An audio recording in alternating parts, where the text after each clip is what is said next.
Live from Steel Quarantine Darfeasy Studios in Eddyville, Kentucky. It's time for another episode of Darfeasy's TV Recap.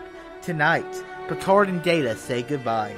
Ahsoka goes to Kessel, and Alice is locked inside Arkham Asylum.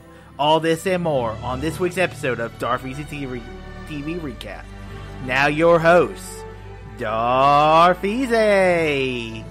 Hello, Easy Nation. Welcome to another episode of Darfeasy's TV Recap. I hope everyone's staying safe out there.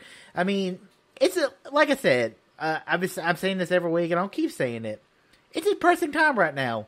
We don't have sports. TV is really starting to slow down, and a lot of shows are either halting. They're halting their shows. Like there were supposed to be episodes of Batwoman and Legends tomorrow, Flash next week, or this week, and really, it all got put on halt because I guess either they're just spreading the love out, or they didn't finish the production of the show, so maybe it's going to take a little longer to get the finales of these shows. So that's a little depressing because, it's a time where we need stuff to keep ourselves distracted since we don't have sports. And sports and movies is what keeps us distracted from the world. If we don't have those, we got to deal with that idiot in the White House who doesn't know what the hell he's doing. But this isn't a politics show. I'm here to talk about the show. So let's talk about some TV right now. So let's talk first about Batwoman Season 1, Episode 16, Through the Looking Glass. So they dig the grave for Alice's killer, or Alice's kidnapped her for her life. And basically this episode is Alice is trying to get Mouse back. Well, Mouse goes to Arkham Asylum, and Alice convinces Kate to help her out. If she doesn't, she's going to reveal to the world that her and her dad, or their dad, basically killed this guy.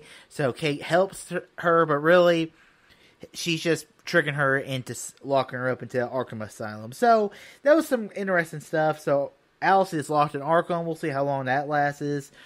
Also, this episode, we see the alleged killer of Lucius Fox is set free, and you have Lucas, who is disturbed by this, but some shady things are happening, like the witness in his case was gunned down.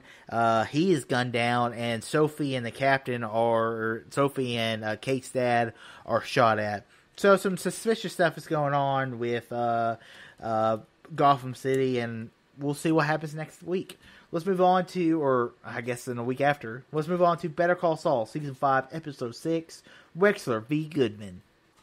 So this episode of Better Call Saul, we have Kim is basically helping Jimmy to help save this guy's house. But basically, Jimmy goes all Saul Goodman, and Kim doesn't want this. She doesn't want all this turmoil in her life right now, and she thinks it looks a little suspicious, and something bad could happen. But Saul he does the typical TV commercial thing, and Kim, you just tell in Kim's face.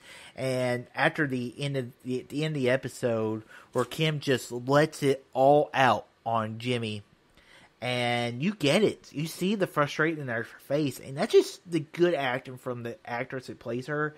I mean, it's just great. And also we see Mike. Mike is trying to set up Lulu. I guess he's just trying to get rid of him quietly. And so we'll see what else happens with Better Call Saul. It's been a good season so far. Sad there's only 4 episodes left. This is just like another show. This is must-watch TV every week. Let's move on to Survivor Season 40, Episode 7. Hey, we're in the majors. It's not called Hey, we're in the majors. It's called We're in the majors. So this episode, Survivor, it was a pretty good episode. I mean, Boss of Raw finds the coins, whatever. I don't like the Edge of Extinction stuff, and there was too much Edge of Extinction this episode, I felt like. Sandra decides to quit. Mostly, I don't blame her because she's not good at the challenges. She's not going to make it far. She doesn't feel like, she's like, I'm not going to sit here the next 23 days, starve, and hope to maybe come back into the game. Sandra's like, no, I'm not going to do that. I'm going to go out on my own terms. And I respect that. So good for Sandra. The challenge, the blue child loses. I think that's the color. And basically, Yule, and it's between Yule and Wendell, and I'm sad that Yule went home because Yule is one of my favorites. I was like, Yule's playing so good, but Yule got super, super smart. I mean, if he did that with Sophie or Sarah, I think he would have been, or Tony, he probably would have been fine. But he did that with the wrong crew, with Nick and Michelle, and they took Yule out. I'm sad to see Yule go. I'm hoping he can maybe come back, because I think if he comes back, he'll have a good shot, because if someone like Boston Rob or someone like that comes back, or Tyson, they're not going to make it far. Let's move on to Brooklyn Nine-Nine, Season 7, Episode 9, Dealman. It was cool seeing J.K. Simmons in this episode. I mean, he plays this cop, Dealman, who Holt claims is the greatest detective he's ever seen. And it was cool just seeing Dealman basically in there. They're trying to find out how this bomb, this glitter bomb, destroyed evidence and destroyed part of the NYPD's like precinct. And it was funny. Dylan's like, it was Peralta's fault, and then like I said, J.K. Simmons was great, and it was an enjoyable episode.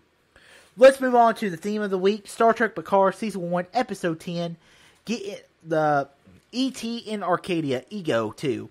This was a great finale. I mean, just, holy crap, what a great finale. I mean, there's so much stuff to talk about. I mean, from Picard dying, I mean, basically. And that moment, let's get to some of the major parts before I get to some of the best parts of the episode.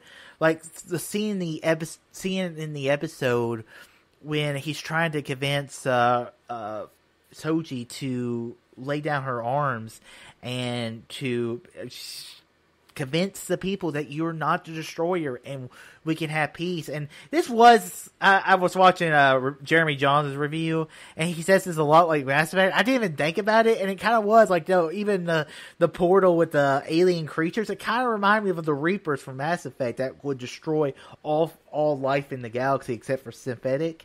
So that was kind of interesting to see. It was awesome seeing Riker show up in all the ships. And it was just cool because, they let that Easter egg in the episode. And I didn't even think about it when he said he was still on, he was in the reserves. And to make sense of how he was able to get his command back just like that. That was a cool little moment. But the great moment was whenever, Picard dies, he says goodbye to everybody. And then they're transferring his mind over to that body, which they kind of set up, which is kind of interesting way to do it. There was that moment with Data and Picard gets to say goodbye to Commander Data. That was such a touching moment. I mean, it was so touching, and I mean, it was great. And then 7 to 9 coming in to helping out the crew, and this finale was a great finale to a great first season of a show. I'm looking forward to whatever comes next with Star Trek Picard, because I just thought this was must-watch TV every week. It was going somewhere. I do feel like the show would be better if it was all out at once.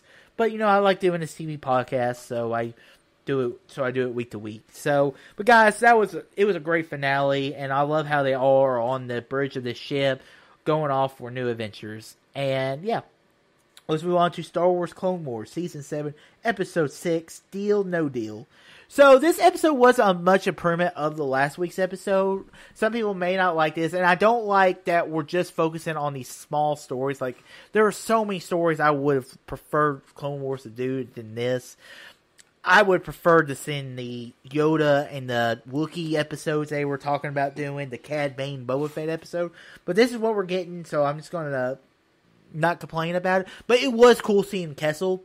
And it was cool because it looks, the Kessel, the Path to Kessel looks just like it does in Solo, a Star Wars movie.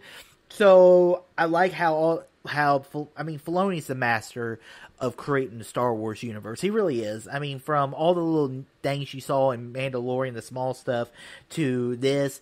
I mean, I think it's done incredibly well. And I like how they're getting this spice, they're going to transport it, and they have to deal with the Pikes. And it was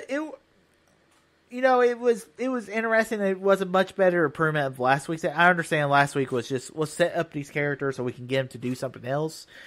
But overall, guys, this was a good episode of Clone Wars, and I'm curious to see what happens next week with these characters. So, guys, that ends another episode of Darth Easy's TV Recap. Guys, as I said before, keep yourself safe out there. It's crazy. United States has surpassed Italy and China in numbers, and that's just crazy. And I just don't want to talk about I don't want this show to be the Bash and Trump show, but, screw that guy. He's just a terrible president. And I had to throw it in the shade there always because that's just who I am, and I can't stand the idiot. So, guys, subscribe to the Darth Easy YouTube channel. I post movie reviews and things. I have a bunch of reviews coming. I've watched a bunch of movies lately. I have reviews for Onward and Emma coming out this week, and also have a review of Last Starfighter that will come out later in the week, and some TV reviews also coming out in the pipeline. Also, guys, check out the Easy K show here every week. This week, as I've said last week, the episodes will be moving to Saturday, but I actually have to work on Saturday. I know, right? So, the next episode, it depends on if I can get a hold of Randy Cage. So, if I can't get a hold of him early enough, then the Easy K show will probably be posted on Sunday, and we'll be doing the April episode. Even though there is no new movies to talk about, we'll figure out something to talk about. So, guys, until next week, all too easy.